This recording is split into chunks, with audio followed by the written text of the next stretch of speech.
Here's my video review for Licorice Pizza. This is, of course, Paul Thomas Anderson's latest film, and it's basically a kind of romantic comedy set in 1973, and it basically is a romantic story following a 15-year-old played by Cooper Hoffman, whose name is Gary, and Gary doesn't really have an idea of what exactly to do with his life. All he knows is that he wants to start his own business, and the rest of the plot ensues for him. And there is also, of course, Alana, played by Alana Haim, and she she doesn't really have a great idea of what to do with her life as well, even though she's 25. So there's obviously a 10-year age gap between the two of them. But excuse me, they end up finding each other, and then they kind of have this will they, won't they kind of friendship going on that maybe starts to blossom into something else, despite the fact that they're obviously have a 10-year age cap ahead of them, and they kind of contrast with each other in a lot of ways.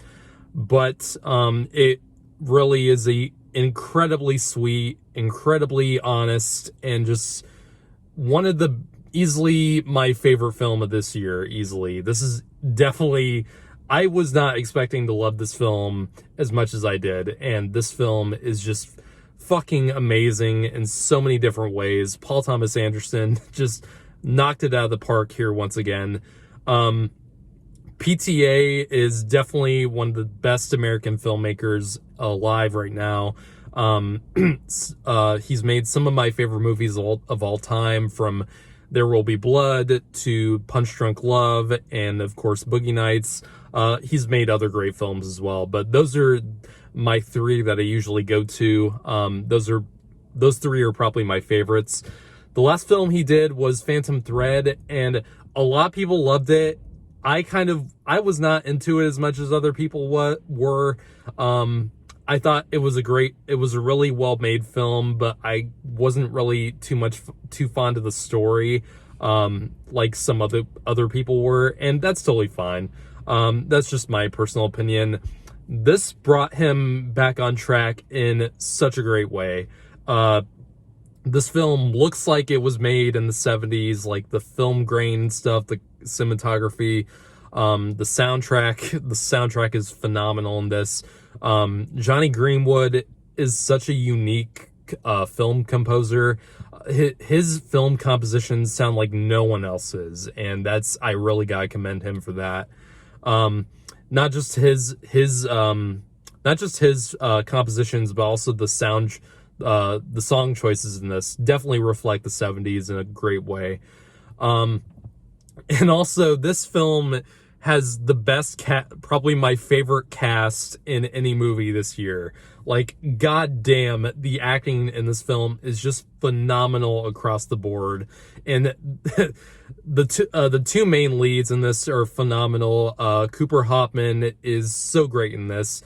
I can't remember if I've seen him in anything else, and neither have I seen Alana Haim in anything else. I know she's mostly a writer, but those two are incredible in this film. They have such great chemistry with each other, and they each provide a different kind of layer to their characters as well. And even though they contrast with each other in a lot of ways, like I said, you do get to see more of their similarities as the film goes on, and you realize that whenever they kind of separate from each other, which is quite frequent in the film, you find that they really do kind of depend on each other in a lot of ways, because they both struggle in various ways. And also, the supporting characters in this film are just, oh my god, there's so many great ones to choose from. You got one character in the film who has an Asian wife and goes through several of them throughout the film, and I don't really want to say what goes on with that character, but it had me and my audience in the film cracking up, and I was just fucking dying laughing with the scenes with this guy. It's so funny. Then there, of course, is Then there, of course, is Sean Penn, who plays a really very memorable character, as well as Tom Waits. The characters, the supporting characters in this film are kind of temporary in the film. They're not in it too much, but they really do make the film that the little that they in. And of course, there's Bradley Cooper's character playing John Peters, who's a well-known film producer from the 70s who was married to Barbra Streisand. There's a great scene with that in the film about her.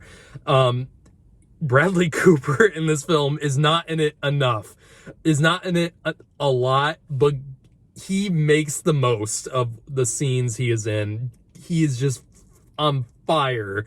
One of my favorite performances from him, and man, he is so funny in this. This is definitely the funniest film that Paul Thomas Anderson has made, I think, ever. And it's Paul Thomas Anderson's career is so varied because he can go from a film that's really heavy and really intense in There Will Be Blood, and he can go to something like this that, while it does have some heavy moments, is mostly a comedy, and it's fucking hilarious.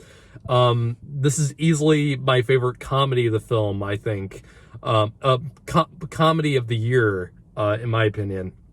So many great funny moments in the film. This film has so much rewatchability in my views. I think this film is going to be something I'm going to watch over and over again, like There Will Be Blood or Punch Drunk Love. This film has so many great moments in the film. The dialogue is rich and very funny, and it's, like I said, it's a very sweet love story, and it's not the thing that a lot of people might get into, because the age gap is noticeable, but I think the story realizes that, and it does play into that factor, but it's still sweet and loving nonetheless. And yeah, I honestly don't know if I have much else to say, even despite the fact that I fucking love this film. This is easily probably my favorite film of this year that I've seen yet. I still have some more movies to watch before I make my best of the year list. And there's been a lot of great movies this year. This might be my favorite, but come the end of the year, because this film had just so many great moments to me. The characters were awesome in this. The acting was just, there's not a single actor in this that phones it in, and they're just they each are different in their own ways, and they're just so entertaining. And I gotta give this film probably the crowning achievement of the year for me. So this gets a 10 out of 10 for me. I adored every minute of this film. Good job, Paul Thomas Anderson. You made in my opinion, the best film of the year. See ya.